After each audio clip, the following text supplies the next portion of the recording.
bienvenue pour cette nouvelle vidéo. Je suis ravie de vous retrouver. J'espère que vous allez bien, que vous avez passé une bonne semaine et que vous avez eu d'excellentes lectures. Je reviens donc aujourd'hui pour un petit catulu de 3 romans. Ce sera le dernier. La semaine prochaine, il n'y aura pas de catulu parce que je ne serai pas là, donc je ne pourrai pas tourner. Je vais vous faire une autre vidéo un peu plus blabla qui va rebondir un petit peu sur un short que j'ai fait la semaine dernière sur les book hauls, pour avoir une petite discussion sur les book hauls. Parce que je m'interroge quand même pas mal sur les book hauls. Voilà, je ne vais pas non plus rentrer dans les détails dans cette vidéo-ci, j'en ferai une autre plus précisément sur le sujet.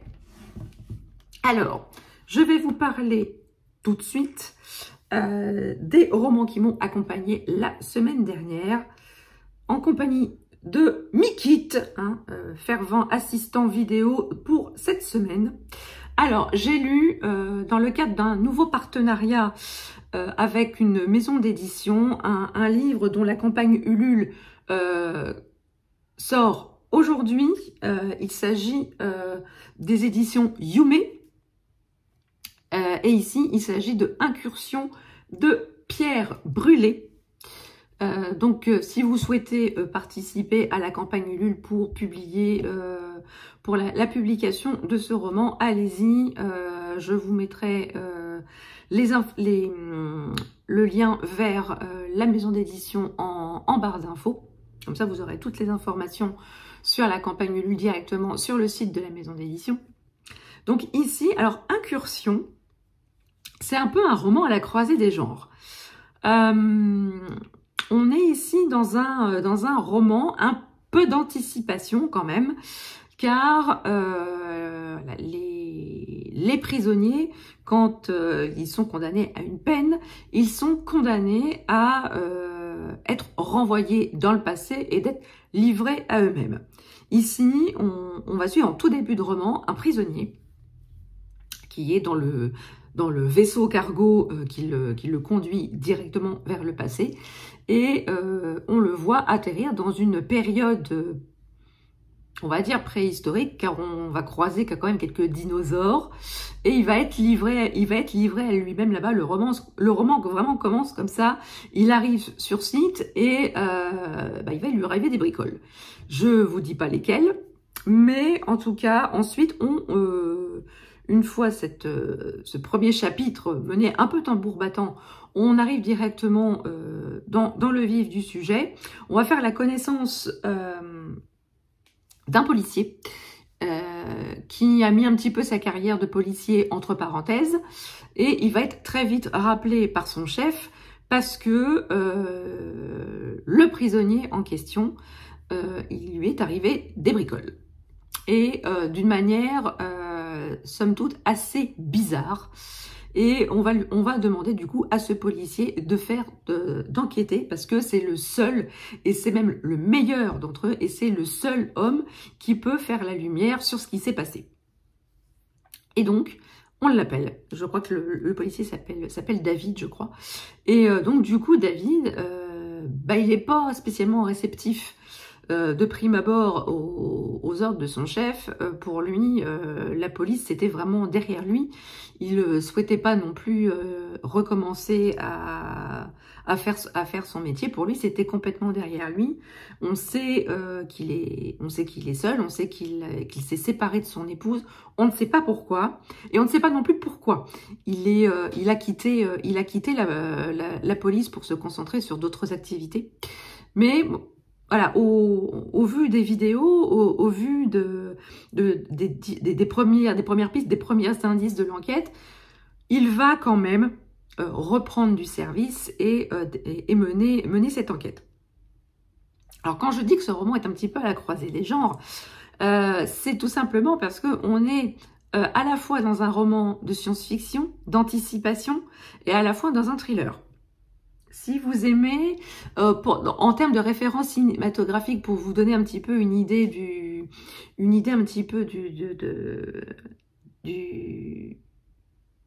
zut, je cherche mes mots,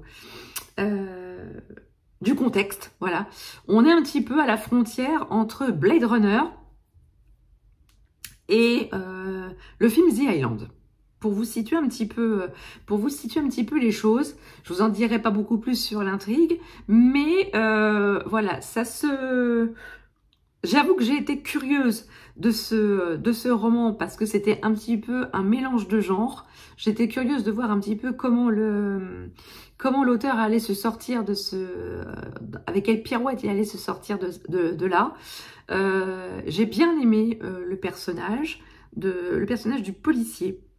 Bien que, comme je vous le disais tout à l'heure, il manquait quand même certains éléments de sa vie perso qui permettaient de savoir pourquoi il était dans cet état d'esprit-là.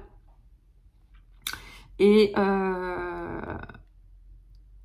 j'ai bien aimé aussi les deux personnages secondaires qui vont aider Marcus, qui vont aider David, Marcus et Betty, qui vont l'aider dans son enquête. J'ai beaucoup aimé ces deux personnages secondaires que j'ai trouvé beaucoup, pour le coup, un peu plus fournis que le personnage principal. Et il y a aussi un autre personnage, mais je ne vais pas vous en parler ici pour ne pas vous spoiler. Je vais vous laisser découvrir un petit peu ce qui se passe. Mais enfin voilà, si vous aimez les romans à la croisée avec un mélange de genres, alors si vous voulez lire ces romans, je vous conseille quand même drastiquement d'ouvrir vos chakras livresques. Vraiment, parce que sinon vous allez être hermétique à ce roman et vous risquez de ne pas l'apprécier comme de juste. Mais voilà, ouvrez vos chakras livresques et laissez-vous porter par incursion parce que propose l'auteur. Je pense que c'est quand même, j'ai trouvé le roman quand même intéressant. Après, bon, la fin, la multiplication des rebondissements, ça m'a peut-être un peu laissé perplexe. Mais bon, après, ça reste que mon avis. Mais sinon, l'intrigue se suit pas mal. Moi, j'ai bien aimé. J'ai passé un bon moment avec ce roman. C'est voilà, un roman auquel il faut laisser sa chance. Mais comme je vous dis, il faut vraiment, pour l'apprécier pleinement, ouvrir ses chakras livresques. Ensuite, je suis partie dans complètement autre chose. J'ai lu... Si je vous mets pas la couverture, ça ne va pas le faire. Voilà. J'ai lu Chambre Noire de Karine Guébel, paru aux éditions Belfond. C'est un recueil de nouvelles de l'autrice qui est quand même assez connue. Donc, si vous n'avez jamais lu Karine Guébel et que vous voulez voir si son style et sa plume et ce qu'elle propose vous convient, essayez le format nouvelle. Dans ce format-là, on a un petit condensé de ce que les auteurs sont capables de faire dans des romans beaucoup plus complets. Or, ici, on a plusieurs nouvelles où la vengeance, où le poids des traditions, où les souvenirs sont extrêmement présents. Et on a des nouvelles qui sont extrêmement percutantes. La première, c'est une très sombre histoire de vengeance et de justice. C'est franchement cette première nouvelle-là, elle m'a rappelé un petit peu le tout premier roman que j'ai lu de Karine Guébel, qui était vraiment une très très sombre histoire de mensonges, de mensonges et de vengeance. Je crois que c'était Chien de sang, je crois. Enfin, j'essaierai de vous le mettre le bon titre là en bas là. Et franchement, c'était vraiment ça m'a un petit peu rappelé cette histoire-là. Et il y en a vraiment une qui m'a percuté le cœur. C'est la nouvelle Au revoir les enfants. Dans cette nouvelle, on a une vieille personne, une vieille dame, qui est dans une maison de retraite. Et elle est vraiment au crépuscule de sa vie. Et elle appelle tous ses souvenirs de tout ce qui s'est passé pendant sa vie. Et on apprend très vite que cette femme a fait partie de la résistance française pendant la Seconde Guerre mondiale. Et qu'elle a fait énormément de choses pour sauver des rafles, pour sauver beaucoup d'enfants juifs des camps. Et pendant toute cette nouvelle, elle nous raconte l'horreur des camps de l'intérieur. Elle nous raconte les tortures infligées aux membres de la résistance qui étaient pris par la Gestapo. Elle nous raconte tellement de choses, tellement horribles. Et là, elle arrive au crépuscule de sa vie et elle n'a absolument aucun regret de ce qu'elle a fait. C'est une nouvelle vraiment puissante par les mots, par les images qu'elle appelle avec ces mots, et de cette femme qui a vraiment tout donné dans sa vie pour sauver ses enfants juifs. C'était vraiment extrêmement percutant, extrêmement touchant, extrêmement bouleversant cette nouvelle. Et il y a aussi une nouvelle d'un petit garçon africain qui reste souvent seul le soir, assis sur les marches de l'escalier menant à l'appartement où il vit avec sa maman et son papa.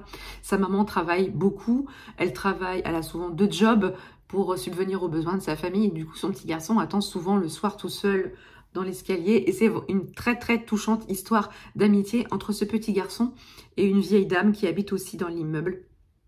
C'est extrêmement touchant. Là, Karine Gable, elle nous a vraiment montré dans ces quelques nouvelles tout ce que l'humain peut faire de pire avec l'horreur des camps, et tout ce que l'humain peut faire de beau, peut donner de beau, de gentil, et avoir un peu d'altruisme dans ce monde de brut avec la nouvelle, avec ce petit garçon et cette grand-mère. Mais en tout cas, voilà, j'ai pris énormément de plaisir à lire ces nouvelles. C'était vraiment... moi, c'est vraiment la Karine Gable que j'aime, que j'aime lire dans toute sa noirceur et dans toute son humanité aussi. C'est vraiment ce que la Karine Gable du début, hein, de Meurtre pour rédemption, de Chien de sang, de vraiment ces romans du début. Et c'est vraiment hyper chouette de la découvrir. Franchement, si vous ne connaissez pas Karine Gable et que vous voulez la découvrir sans pour autant passer par les romans, si vous ne savez pas si ça va vous plaire, essayez Chambre Noire. Je peux vous dire que vous allez vraiment passer un excellent moment de lecture avec cette autrice. J'ai également lu cette semaine Les Dames de Marlowe de Robert Thorogood, c'est le tome 2. Il suffira d'un signe, publié aux éditions La Martinière. Rappelez-vous, j'avais adoré le premier tome où on faisait la rencontre des 3 personnages principaux qui mènent l'enquête dans ce cozy mystery. On a Judith Potts, qui est une sexagénaire qui adore prendre des bains, se baigner toute nue dans la Tamise. On a Bex, qui est la femme du vicaire, et on a Suzy, qui, elle, est gardienne de chiens, et qui se balade à l'aide d'un van, et qui est un peu plus brute de décoffrage que ses 2 amis. Dans le premier tome, le trio s'est formé, et dans ce deuxième tome, il va se reformer pour enquêter sur une mort un peu spéciale. En effet, Sir Bailey appelle Judith pour l'inviter à une réception en vue de fêter son prochain mariage qui aura lieu le lendemain.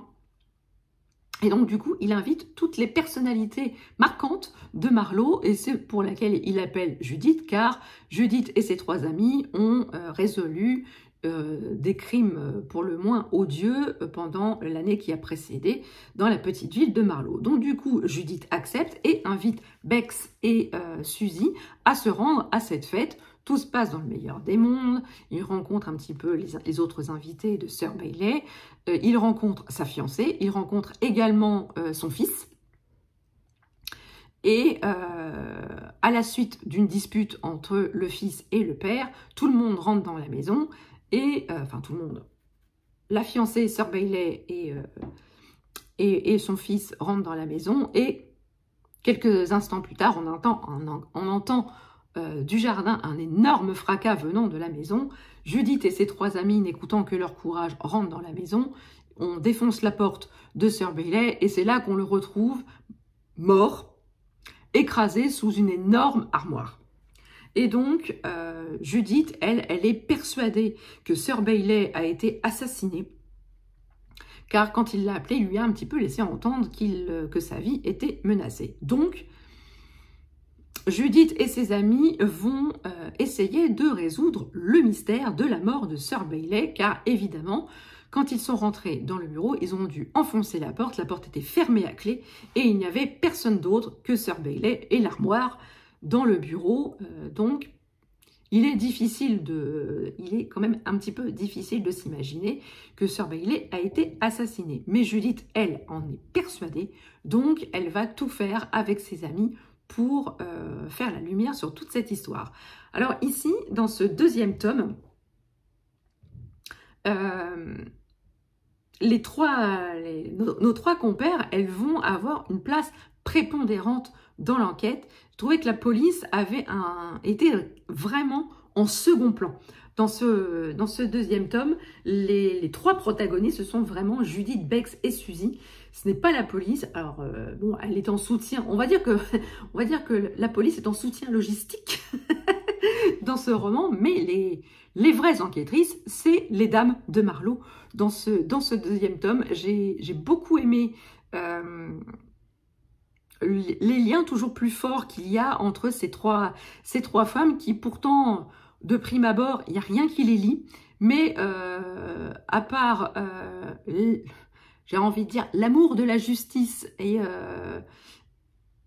une profonde amitié qui s'est liée entre ces trois femmes, j'ai trouvé ça extrêmement intéressant. On passe un excellent moment, les chapitres sont très courts. On a toujours la jeune enquêtrice, la jeune inspectrice Tanika, qui s'est liée d'amitié aussi avec ces trois personnages, qui va agir un peu en soum-soum avec elle. Mais je vous dis pas pourquoi, je vous laisse le découvrir dans ce deuxième tome.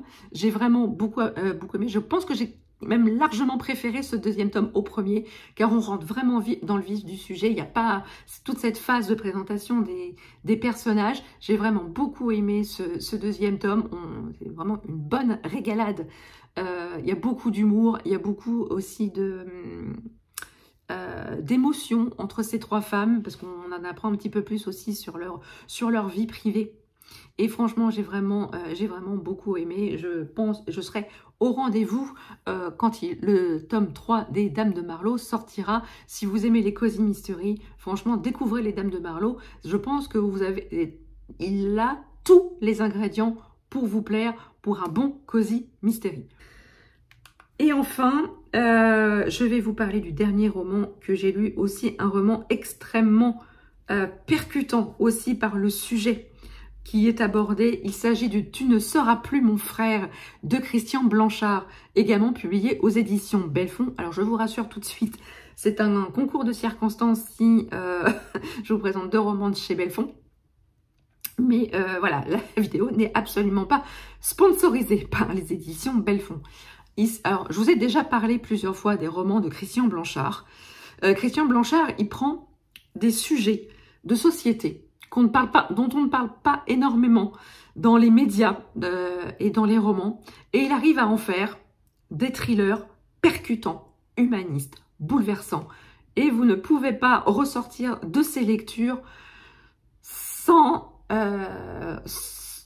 que voilà, vos tripes soient retournées, sans qu'il y ait vraiment quelque chose voilà, qui ne vous ait pas titillé, qui ne vous ait pas ému dans les romans de Christian Blanchard. Ici, il va nous raconter l'histoire de deux frères, Kaswara et... j'ai vraiment un problème avec les noms. Voilà, Kaswara et Kamar, qui sont deux frères qui grandissent en Syrie, tous les deux. Ils sont extrêmement proches quand ils sont jeunes, quand ils sont ados. Ils ont la même passion pour le tir. D'ailleurs, Kamar, l'aîné, développe une prédisposition pour le tir. Il est extrêmement doué au tir au fusil et il pourrait très bien rentrer dans l'armée et devenir sniper. C'est d'ailleurs aussi un petit peu son but. Et Kaswara, lui, il brûle d'admiration pour ce frère qui l'initie aussi au tir au fusil. Et Kaswara aussi, il va développer une certaine habileté pour le tir au fusil. Et voilà, on nous raconte un petit peu l'enfance de ces jeunes garçons. Et entre-temps, de nos jours, on suit un homme, un sniper, qui tue des enfants qui appartiennent à un groupuscule qui s'appelle les Enfants du Califat. Et les Enfants du Califat, on nous explique que ce sont des enfants qui ont été embrigadés par l'État islamique et qui sont ensuite redispatchés dans le monde entier, comme si c'était des enfants qui étaient orphelins.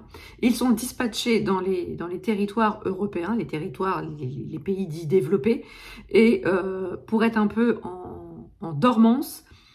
Et le jour J, ils sont envoyés pour perpétrer des attentats.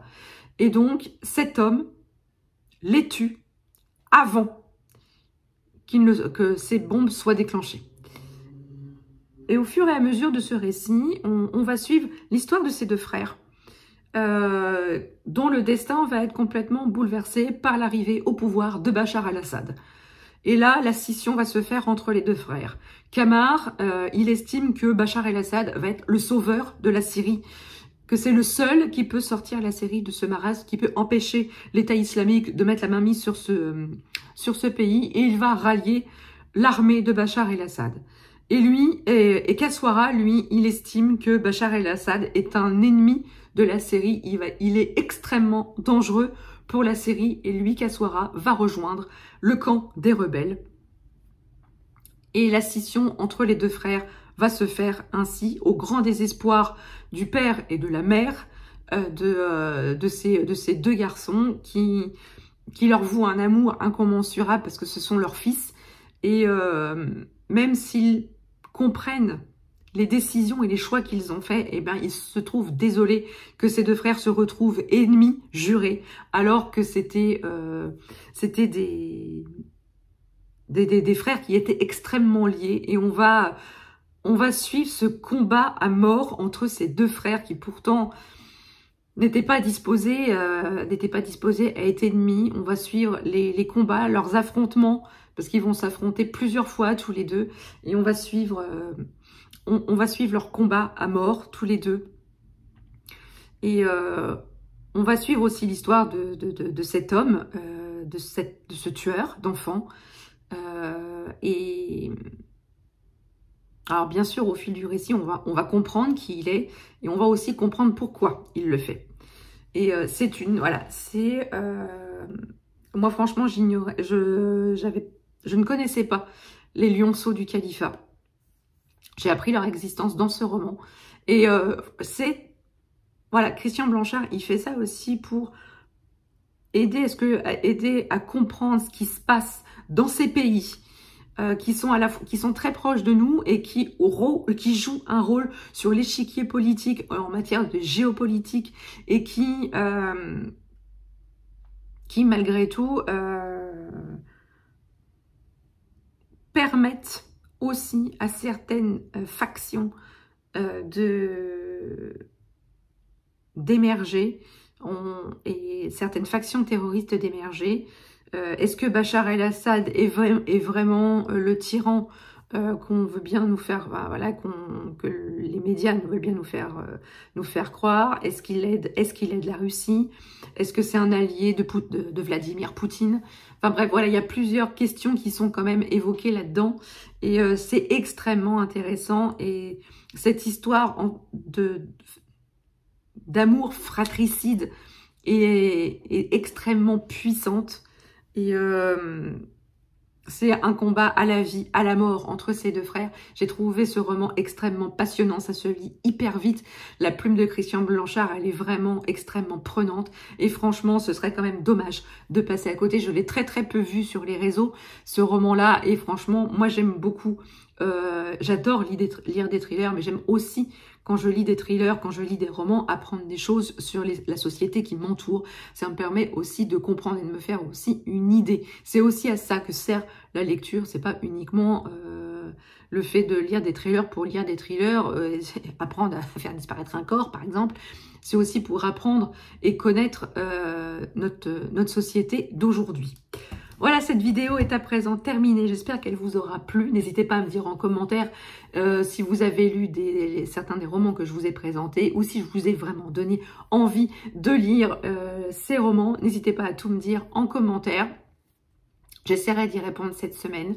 Bon, alors peut-être pas aussi vite que d'habitude, hein, parce que là je suis en vacances et on va voir, voilà, on aura les enfants, donc on va profiter un petit peu d'être en famille.